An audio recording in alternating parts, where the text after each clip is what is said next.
Good morning friends सकार गुरुत्वपूर्ण खबर आपण मानक स्वागत मुझे तो फ्रेंड्स प्रत्येक दिन भली बहुत गुड़ी पछा पछा खबर सहित जहाँकि पीएम किसान कालिया योजना ठू आरंभ कर राशन कार्ड ई श्रम कार्ड बड़ बड़ घोषणा यह खबर भितर रही तेणु आपण मैंने 2 मिनिट अधिक समय दे ए वीडियो को निश्चित शेष पर्यंत देखंतु कारण आज वीडियो देखापी आपन को कौन न्यूज पेपर किंबा खबर कागज देखा पड़ोनी से चलतु भाई मैंने बेसी डेरी नक भिडियो उपर नजर पकईबा तेरे नजर पकईबा पूर्व जदि आम चैनल प्रथम आसी भिडियो देखुं तेज आम चैनल को सब्सक्राइब कर पाखे घंटी चिन्ह को दबे ऑल नोटिफिकेशन को दबे दिंतु कारण आम जिते बेले भी भिडियो छाड़ू आपण पाखे पहुँचब सर्वप्रथम नंबर 1 आसला पुणी समस्त भारतवासी पुणी एक बड़ खबर चलित वर्षर देश में पीसी एवं सर्भेर उत्पादन आरंभ करेंगे 17टी कंपानी एने सूचना देते इलेक्ट्रोनिक्स एवं सूचना प्रजुक्ति सचिव एस किशन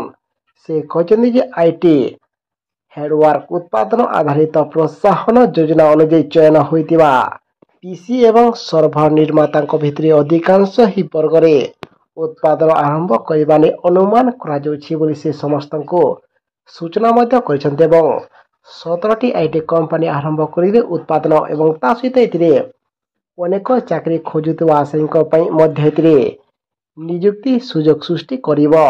परवर्ती खबर साइबर अपराध रोकने को सरकार बड़ पदक्षेप देश में बढ़ुवा साइबर अपराध को रोकने एक बड़ निष्पत्ति नेबाकू जाउछंती सरकार साइबर अपराध एवं आर्थिक ठकेरी हेउतबा टेलीकॉम सेवार दुरुपयोग को रोकने दूरसंचार विभाग गृह मंत्रालय एवं विभिन्न राज्य पुलिस मिलित भाव कार्य करने को निष्पत्ति नहीं जहाँकि साइबर अपराध रोकने को बड़ निष्पत्ति नेबाकू जाउछंती सरकार 20 लाख मोबाइल नंबर कागज पत्र जांच हेबा नै सूचना देछंती आईटी सचिव। परवर्ती खबर पुणी तातीरु मिलिबो आश्वस्ति एबे असह्य तातीरु मिलिबो मुक्ति आईएमडी देला सतर्क सूचना उत्तर प्रदेश समेत अन्य राज्य में वर्षा कारण तातीर आश्वस्ति मिलिबार संभावना रही पाणीपाग कही जे मध्य पूर्व एवं दक्षिण भारतर राज्य गुड़िक आगामी 4 दिन अर्थात 13 मे पर्यंत प्रबल वर्षा संभावना रही यह व्यतीत खूब जोरे पवन बहिबा सह बिजुली घड़घड़ी सह अनुमान तेरे पाणीपाग विभाग अनुଯାयी कहवा अनुଯାयी पश्चिमबंग सिक्किम रे 10 रु 12 मे बिहार झारखंड रे 12 मे एवं ओडिशा रे 10 रु 14 मे रे प्रबल वर्षा संभावना रही झड़ तोफान एवं वज्रपात भी सतर्क सूचना जारी करा जायछि। परवर्ती खबर पुणी व्यापिलाणी महामारी भय महामारी भाइरस प्रति लोकों मनरे थिबा भय प्रायतः शेष हो जायछि संक्रमण एवं मृत्यु संख्या ह्रास पाइबा सह लोकों भय मध्य ह्रास पाइछि किंतु वर्तमान महामारी नुआ भारिएंट सह फेरुथिबा जानिबाकू मिलिछि महामारी भाइरस एक नुआ भारिएंट एवं अमेरिका को चिंता पकाई देछि अमेरिका रे द्रुत गति व्यापुवा नुआ भारिएंट KP2 एवं KP1 को लिप भारिएंट कहा जाउछि।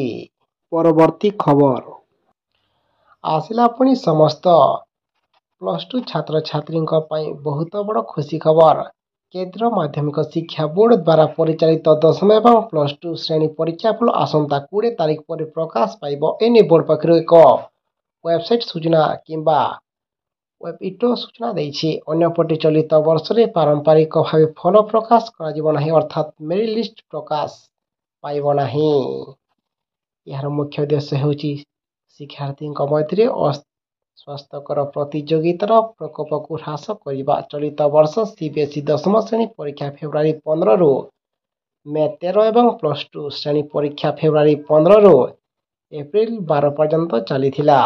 परवर्ती खबर आसला पुणी समस्त तीर्थयात्री पुणी एक बड़ खबर गतकालिठू खोली उत्तराखंड केदारनाथ धाम पूजार्चना एवं मंत्र ध्वनि रे कंपिची परिवेश एथिलागि सरी समस्त प्रस्तुति मंदिर परिसर को सफा करा जिबा सह फूल रे सजा जायछि एहा सकाल 10:19 रे गंगोत्री द्वार खोला जायथिबा बेले मध्याह्न 12:25 रे जमुनेत्री द्वार खोला जायछि ଏଥିସହିତ ମେ 12 ତାରିଖ ସକାଳ 6ଟାରେ ବଦ୍ରିନାଥଙ୍କ ଦ୍ୱାର ଖୋଲିବ ଏବଂ 24 କ୍ୱିଣ୍ଟାଲ ଫୁଲରେ ମନ୍ଦିରକୁ ସୁସଜ୍ଜିତ କରାଯାଇଛି।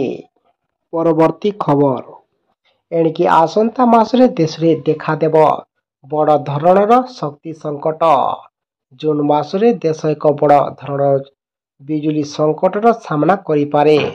ଜଳବିଦ୍ୟୁତ ଉତ୍ପାଦନ ହ୍ରାସ ଯୋଗୁଁ ଦେଶରେ 14 ବର୍ଷରେ ସବୁଠୁ ଉତ୍କଟ ବିଜୁଳି ସମସ୍ୟା ଦେଇ ଗତି କରିପାରେ ବୋଲି ସରକାର ଆଶଙ୍କା କରିଛନ୍ତି।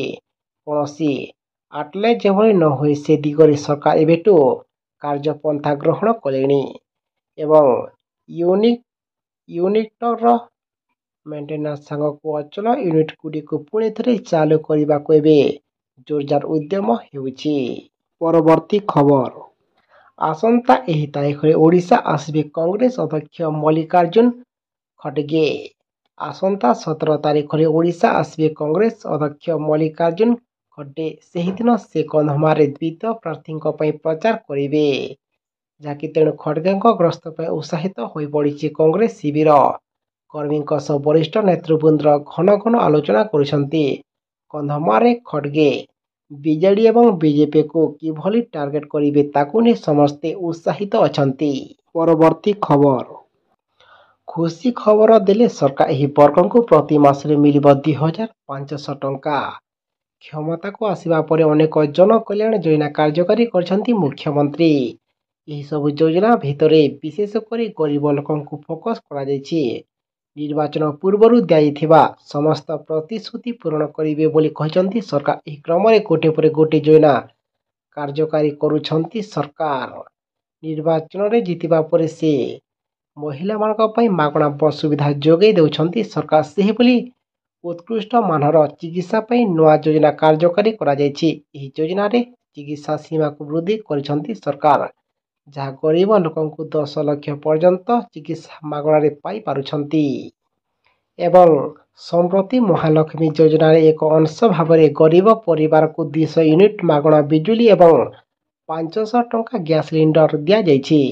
ଏହି ଦୁଇ ସୁବିଧା ଗତ ମାର୍ଚ୍ଚ 1 ତାରିଖରୁ ଲୋକଙ୍କ ପାଇଁ ଉପଲବ୍ଧ ରହିଛି। ତା ସହିତ ଇନ୍ଦିରା ଆତ୍ମା ଘର ଯୋଜନା ଆରମ୍ଭ ମଧ୍ୟ କରିଛନ୍ତି ସରକାର।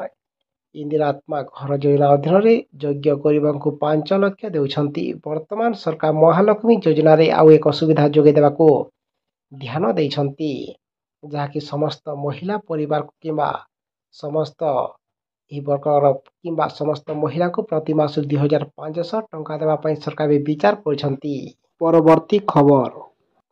ଏହିମାନଙ୍କୁ ମିଳିବ ପ୍ରତି ମାସରେ 3,000 ଟଙ୍କା।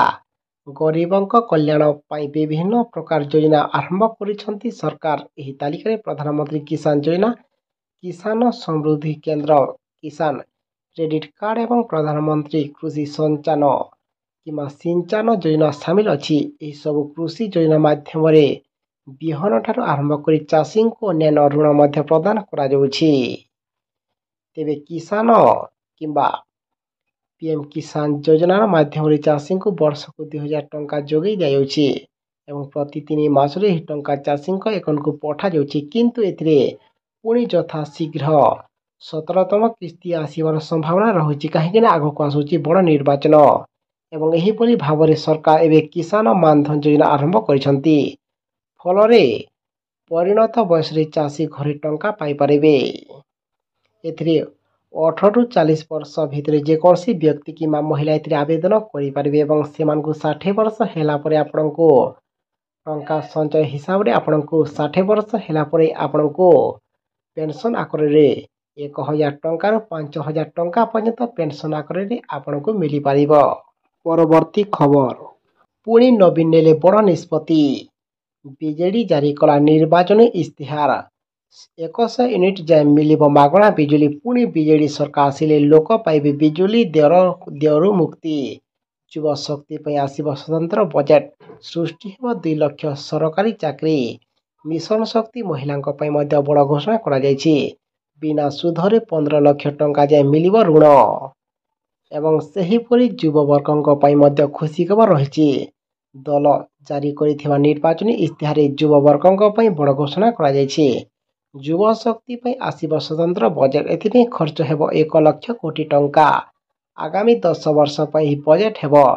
ଏଥିସହ ସରକାର ଲାଗୁ କରିବେ ନୂଆ ଏବଂ ଛାତ୍ରବୃତ୍ତି, ଯେଉଁଥିରେ ବର୍ଷକୁ ଛାତ୍ରୀଙ୍କୁ 14,000 ଟଙ୍କା ଏବଂ ଛାତ୍ରଙ୍କୁ 12,000 ଟଙ୍କା ଦିଆଯିବ। ଏ ସ୍କଲାରସିପ୍ କଲେଜର ଯୋଗ୍ୟ ଛାତ୍ରଛାତ୍ରୀଙ୍କୁ ପ୍ରଦାନ କରାଯିବ।